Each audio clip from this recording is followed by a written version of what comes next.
साथियों नमस्कार। कृषि बाजार भरतपुर से मैं हरपाल सिंह। साथियों आज की चर्चा सरसों और सोयाबीन के बारे में करेंगे, लेकिन उससे पहले आपसे वही अनुरोध कि जो भी साथी हमारे चैनल पर नए हैं वो हमें लाइक, सब्सक्राइब और शेयर भी कर सकते हैं। साथियों जैसा कि कल यूएसडीए की रिपोर्ट आई थी, जिसके अनुसार सोयाबीन का जो स्टॉक है वो प्रचुर मात्रा में दर्शाया गया था, जिसके चलते बाजारों के अंदर मंदी का रुख बनना चाहिए था। लेकिन साथियों ऐसी रिपोर्टें जब भी आती हैं, जब उसके विपरीत ही बाजारों के रुख देखने को मिलते हैं। ऐसा ही सोयाबीन में भी देखने को मिल रहा है। साथियों जो सोयाबीन 4800 रुपये के स्तर पर प्लांटों में नीचे आ गई थी, उसके चलते आज 50 से 75 रुपये की तेजी देखी जा रही है। तो सोयाबीन में प्लांट जो है 4875 रुपये के भाव बोले जा रहे हैं। साथियों निश्चित रूप से जो रिपोर्ट के हिसाब से बाजारों में मंदी का रुख आना चाहिए था, लेकिन उसके विपरीत बाजारों में तेजी का रुख देखने को मिल रहा है और आगामी दौर के अंदर भी सोयाबीन में निरंतर सुधार की स्थितियां प्रतीत होती हैं। साथियों जैसा कि सरसों के बारे में कहा जाता है, सरसों के भाव निश्चित रूप से स्टेबल की स्थिति में है।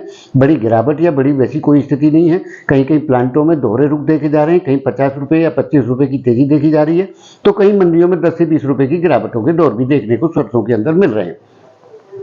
साथियों आगामी दौर के अंदर सरसों के अंदर जिस प्रकार की स्थितियां विशेषज्ञों द्वारा दर्शाई जा रही हैं कि आगे आने वाले दौर के अंदर सरसों में एक बड़े मंदे यानी कि 200-300 रुपये की गिरावट, यानी कि पुराने दौर यानी जो भी चीज़ें हैं वो देखने को मिल सकती है। लेकिन साथियों जैसा कि हम पहले से आपसे आगाह करते रहे कि हमारा मत जो है, जो व्यक्तिगत है, जो इसके बिल्कुल विरुद्ध है। हम 5000 रुपये 42 कंडीशन भरतपुर से सरसों को नीचे आते हुए प्रतीत नहीं होती है।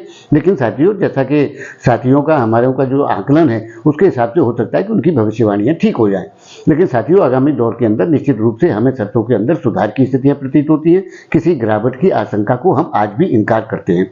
साथियों आगे आने वाले दौर के अंदर सोयाबीन में नो डाउट आगे की स्थितियां अच्छी प्रतीत होती हैं और आगामी जो दौर है वो निश्चित रूप से सकारात्मक और तेजी की ओर रुख लिए हुए प्रतीत होता है। उसी प्रकार साथियों सरसों में भी बड़ी गिरावट से हम पहले से इनकार करते रहते हैं और आज भी आपसे वही कह रहे हैं कि सरसों में बड़ी गिरावट की आशंका बिल्कुल कहीं से कहीं तक प्रतीत नहीं होती है। लेकिन साथियों आपको व्यापार अपनी सूझबूझ और अपने विवेक से करना चाहिए। लेकिन हमारी राय क्या है, पुराने जो आगामी दौर की स्थितियाँ हैं उसके आकलन भर आपके सामने प्रस्तुत करना है, जिसके चलते आप नफा नुकसान की स्थितियों से अपने आप को आगाह कर सकें। तो साथियों आपको हमारी जानकारियां कैसी लगती हैं हमें कमेंट करके जरूर बताएं। तब तक के लिए कृषि बाजार की ओर से आप सभी का बहुत बहुत आभार, धन्यवाद।